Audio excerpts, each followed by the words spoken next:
Good morning, sweet souls. Good morning. Good morning. And again, I say welcome to the Center for Spiritual Living, Greater Chico. It is certainly my honor, privilege, and pleasure to stand here most every Sunday morning. And with that said, I would like to share with you that my standing here has been supported with two other ministers who lovingly offered to balance out the pulpit time, if you will. And I knew it was the right thing to do when deep down inside I had movement. And the movement rose up as love. And it showed up in the physical as tears. So the year has been intended. I know nothing is in stone until the headstone goes on it. We're still moving. But Dr. Carolyn and Reverend Eileen, you will see more of this year on a regular basis, so that we get to experience the same ideas, but through different vessels, different ways, different words, different perceptions. Because as I say, there, in the beginning is always the Word. That's from the Bible. And we talk about the Word, being of our Word in this teaching, the power in the Word. And so the words that we use are so powerful. And so why not have more? Why not have more? So I want to, right here, right now, say thank you, the love, to Dr. Carolyn, to Reverend Eileen, and to all of you who are part of this evolution into the greatness, into our magnificence as spiritual beings. Because I want the very best for this center. And when I asked myself, what is the best for this center? I got the phone call. Hey, we have an idea. I went, whoa, all right, what is this idea? So, you know the idea, you know the outcome. So, look forward to a great new year. And look forward to the meditation beginning in March. Something that we've been massaging. And so what a great time to introduce the idea to you, the Heart Month, because it's out of love. It's out of love. And no accident that Linda is doing her wonderful worship. So, such love, such support. We're giving it.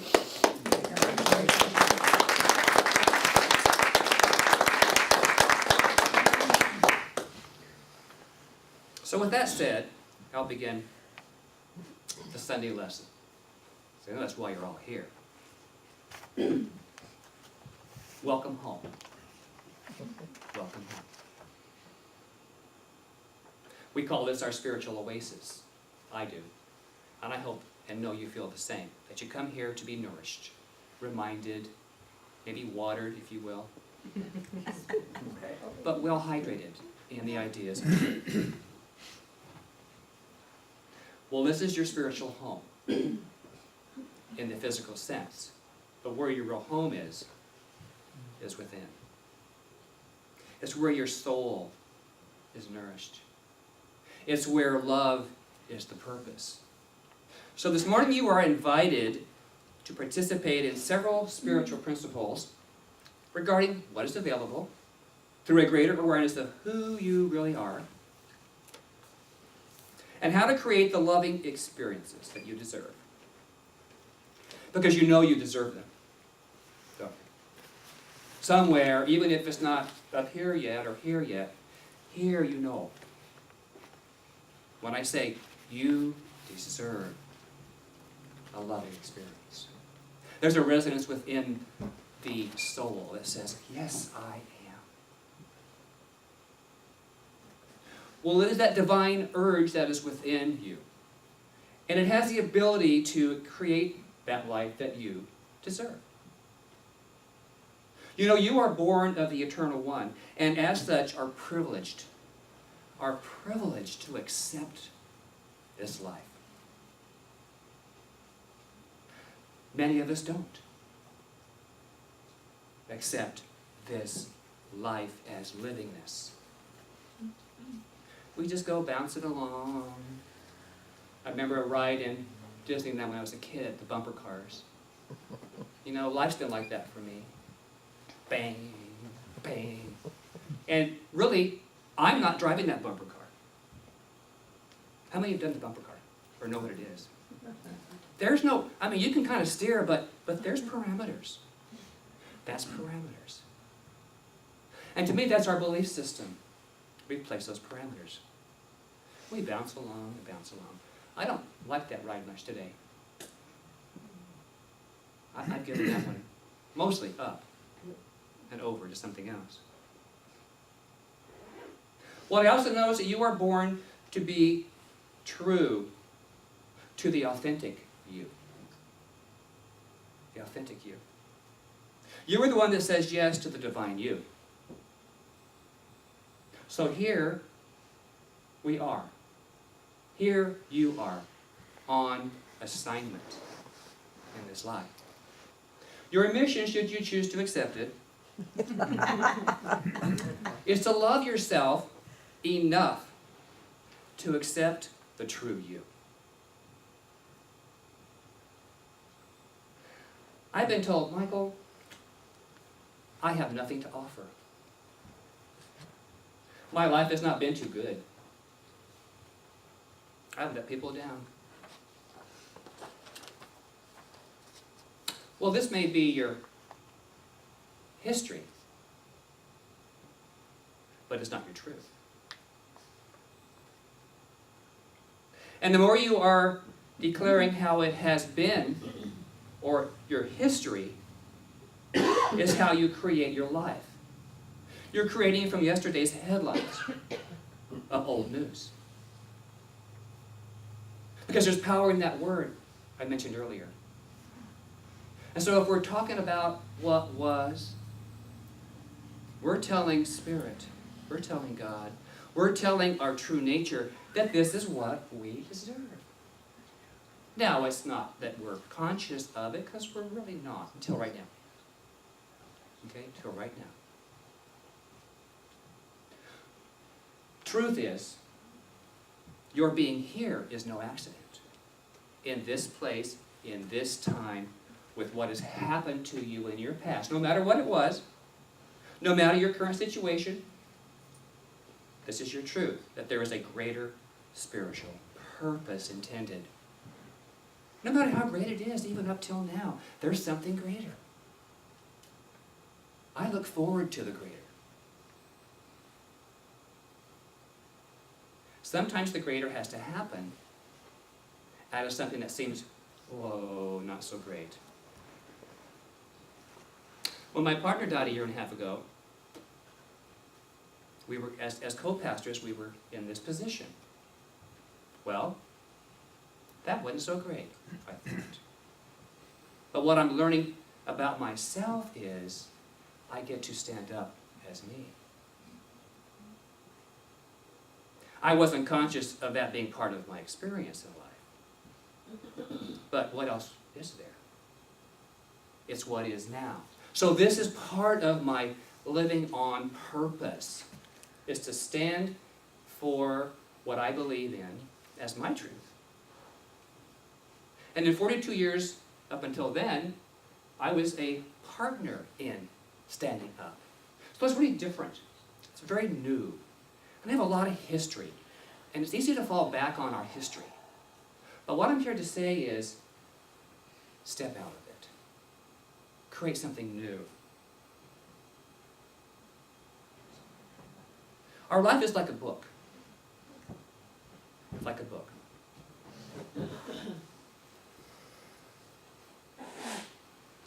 Old experiences, we get to the end of the chapter. Last chapter. Close the book. It's also important to put the book down. Because if we don't, we tend to read through it again. Go to some of our favorite passages, our favorite chapters. Oh, that wasn't that terrible. Oh my God, that was good. I can't talk about that one. But it's important to leave yesterday. It can be a great tool. We can learn from it. We can thank it. We can be grateful for it. But the story is complete. That book is complete. Write a new one. When you've had enough, say out loud, enough! Enough. Can you say that with passion this morning? Come here. Enough. Enough. Enough. All right. That does something to my insides. It goes, and movement happens. And it opens the door to something else. The book of yesterdays, in my opinion, do not merit a full reread. They don't. They don't. The teachings of truth remind us there's power for good, and that is when we write something new in the next chapter of our lives. Another truth is, for me, is that it's your spiritual prerogative to have the kingdom and have it in abundant blessings. Now, prerogative, I love words, as many of you know. Prerogative is defined as a distinctive excellence. A distinctive excellence. Well, as the divine being, you have the distinct spiritual honor of writing your own story, writing your own book, declaring what your blessings are. We are told in the beginning was the Word. What words are you writing in this next chapter of your life? What are your words? What are your blessings? You're here on assignment. You are here on assignment because people need what you have. Every one of us, there's something within that people need from you. They're hungry for it. And every experience you've had come through you has equipped you to be the one for someone else. I went to the grocery store last week as I was doing all my lesson notes and stuff. And our theme for the month is benevolence. Living in love through benevolence. So I'm in that benevolent state of mind. Oh, back on the road. So I get to the grocery store, it's early in the morning, and I park my car, and the woman to my left, she backs up. She moves a space over.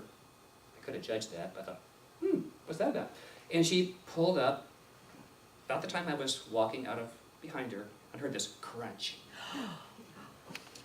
Well, she got out of her car going,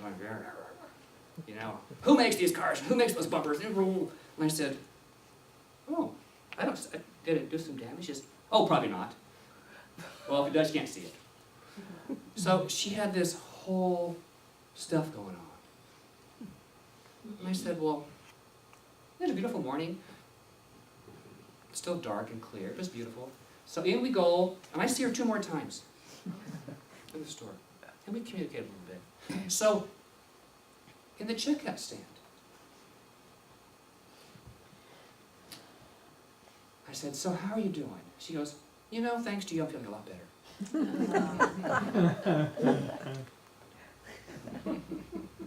This woman needed what I had to offer. It was a presence, it was a look, it was a word. I didn't get into judgment about it. I didn't jump into the drama of it. I just let her experience it. It was her experience, not mine. But what I offered was a kind word, a benevolent attitude. I offered some love. There was a shift in her mental atmosphere. And I could have ignored all that, because I have in the past. The old turning away from any conflict. I used to always do that. I'd hide. That was my basic pattern. Learned it when I was 10 years old. But that was an old chapter. That was old behavior. Instead, I changed my mind. Changed my thought. Wrote something new into my ways of being. Instead of turning away, I turned the other cheek. It was my prerogative. It was my spiritual excellence coming true. I was urged from within. I listened. And lo and behold, guess what? As you know, she was lifted in spirit. And so was I. Because, see, we both benefit. It was not my conscious intention to lift myself. It's just a byproduct. It's like a good review on your book. A must read. So, I post on my bathroom mirror what I call uppers. Lifts me up in the morning, If I'm scratching in there, it's like...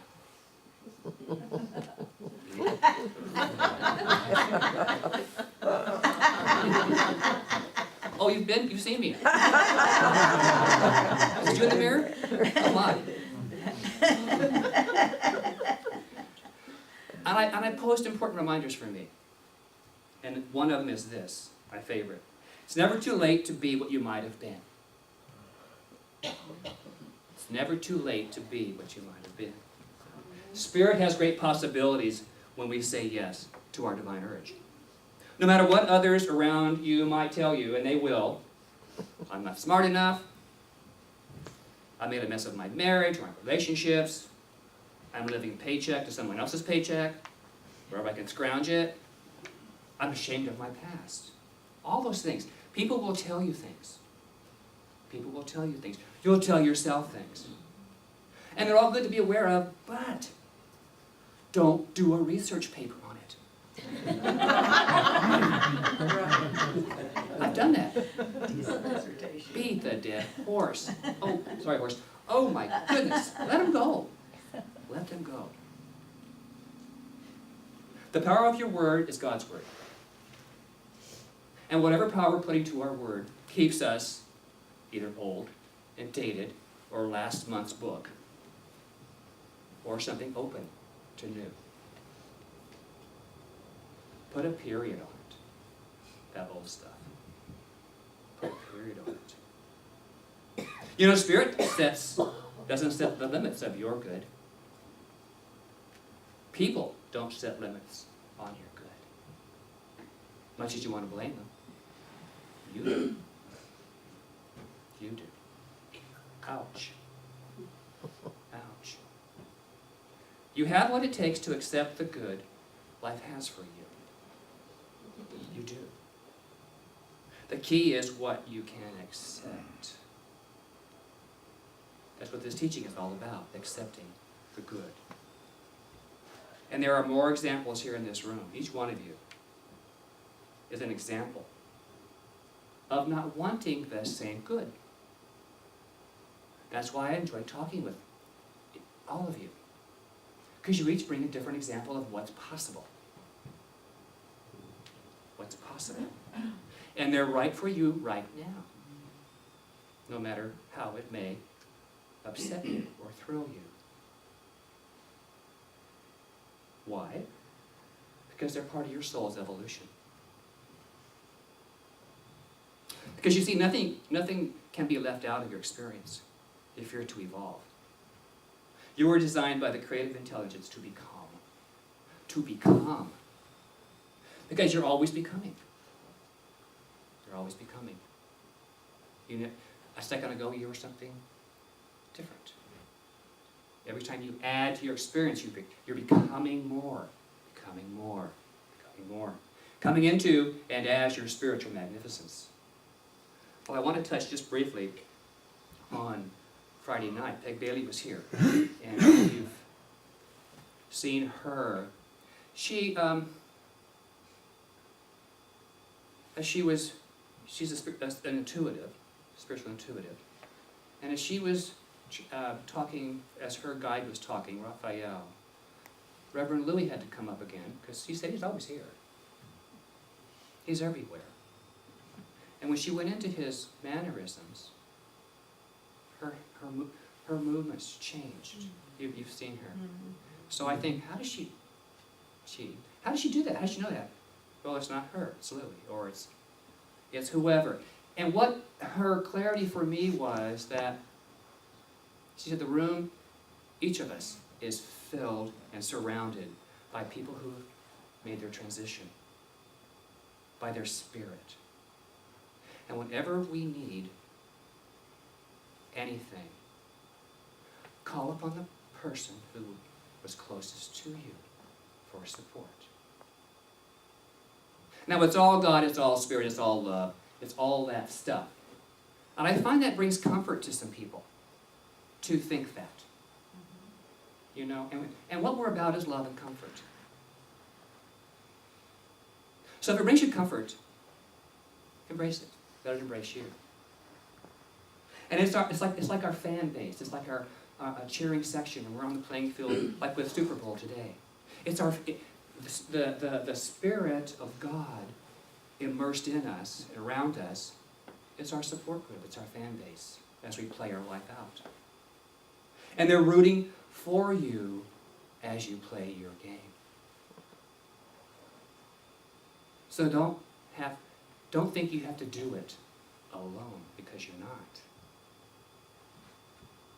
In the Essential Earnest Homes, we are told, in the science of mind, we teach not only that there is a body-mind relationship, but also that there is a direct relationship between thought and environment.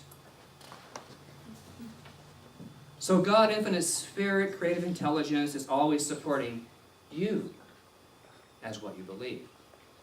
Your environment is where your beliefs get to play themselves out.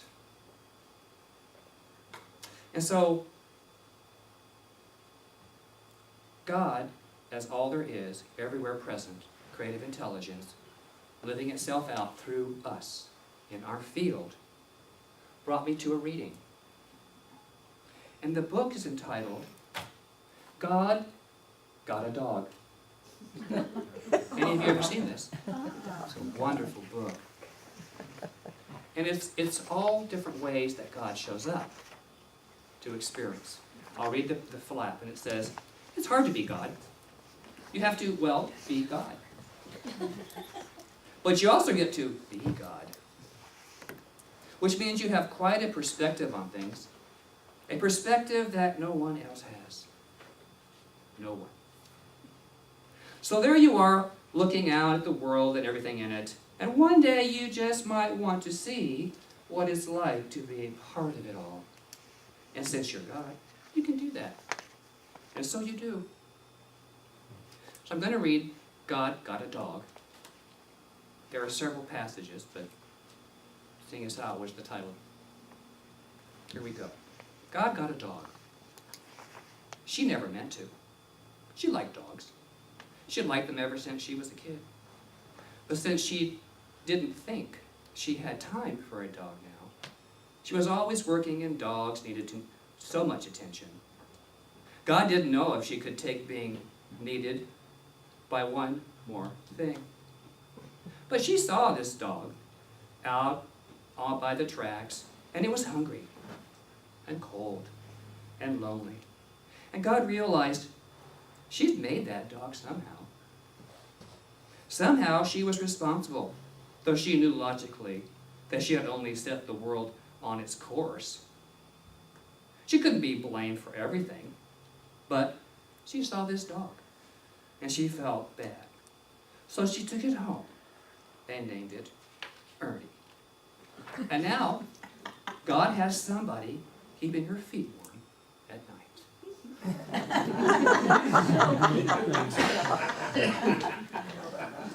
There's so many other things in here that are... God went to India. And it's just a book on perspectives on how Spirit sees the world and gets to play itself out through experience in life. So, beloveds, allow God, the essence of good, to play in your stadium. The old book of you may need to be closed. You have what it takes to enjoy life, the life that is yours. So here are 3 steps of your spiritual prerogative. Name it, claim it, accept it. Quite easy. And when you do, your life will be the shining example it is meant to be. It is never too late to be what you might have been. Never. Accept your divine assignment. Accept it. Somebody, someone, somewhere needs what you have to offer. Offer it up with love. Namaste.